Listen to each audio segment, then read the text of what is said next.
शेतकऱ्यांच्या आत्महत्या. 31 वर्षांपासून सुरू झालेलं हे दुष्टचक्र 19 मार्च 1986 रोजी महाराष्ट्रातील पहिली जाहीर शेतकरी सहकुटुंब आत्महत्या ही यवतमाळच्या चिलगव्हाण येथील शेतकरी साहेबराव करपे यांनी केली होती. प्रगतशील शेतकरी असणाऱ्या साहेबरावांना कालांतरानं कर्जाचा बोजा वाढल्यामुळे आत्महत्या करण्याचा निर्णय घ्यावा लागला. अस्वस्थ असलेल्या साहेबरावांनी पत्नी मालती आणि 4 अपत्यांना घेऊन पवनार आश्रमात जेवणात विषारी औषध कालवून आत्महत्या केली.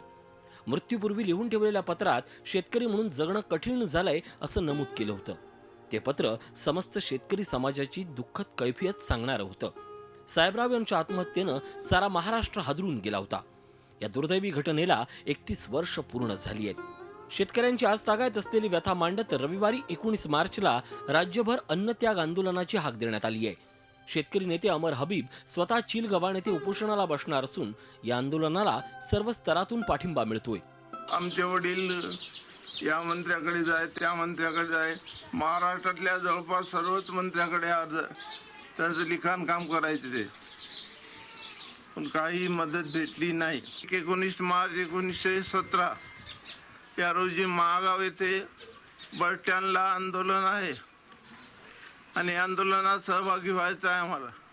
आणि महाराष्ट्रातले सर्वच कास्तकार सर्व जिल्ह्यामध्ये यामध्ये सहभाग घेणार असे कळते. महाराष्ट्रातील ही पहिली आत्महत्या आहे आणि विशेष म्हणजे महाराष्ट्रात एकच शेतकरी आत्महत्या आतापर्यंत करत आहे, परंतु त्यांनी सामूहिक कुटुंब मिळालं नाही त्यावेळी.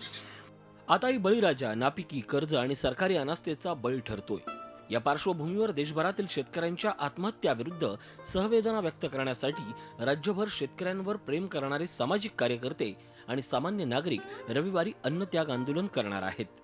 आजही शेतकऱ्याची हीच परिस्थिती, आज एवढी दयनीय परिस्थिती आहे. शेतकऱ्याच्या मालाला, कोणीही मालाला आज बाजारपेठेत माल भाव भेटत नाही. प्रत्येक मालाची पोझिशन ती आहे. या शेतकऱ्याच्या प्रश्नाकडे गव्हर्नमेंट आणि कोणीही याचं गांभीर्याने विचार करत नाही. असं ठरवलं की त्या दिवशी गावामध्ये कुणीही चूल पेटवायची नाही. त्या निषेधात आत्महत्या त्यांच्या आत्म्याला शांती लाभायसाठी आणि गावकऱ्याची काहीतरी आमची मागणी पूर्ण करण्यासाठी अन्नत्याग करणार आहोत. शेतकरी कर्जमाफीचा मुद्दा गाजत असताना रावसाहेबांच्या स्मृतिदिनाला राजकीय महत्त्वही प्राप्त झालंय. शेतकऱ्यांच्या आत्महत्या थांबलेल्या नाहीत. त्या सर्व शेतकऱ्यांना आम्ही सगळी सदस्य मंडळी भावपूर्ण श्रद्धांजली अर्पण करण्यासाठी इथं एकत्रित झालो होतो. आम्ही त्यांना श्रद्धांजली अर्पण करतो आणि शेतकऱ्यांच्या या प्रश्नांना वाचा फोडण्यासाठी ईश्वर या सगळ्या सरकारला सद्बुद्धी देवो असं साकडं सुद्धा घालतो. चिलगव्हाणचा साहेबरावांचा वाडाही विकला गेलाय. सरकारची कुठलीही मदत परिवाराला मिळालेली नाही. गावात गुंठाभर जमीनही शिल्लक नाहीत.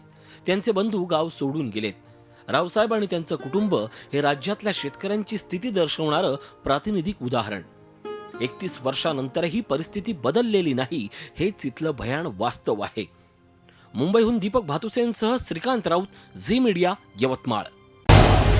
झी 24 तास रहा एक पाऊल पुढे.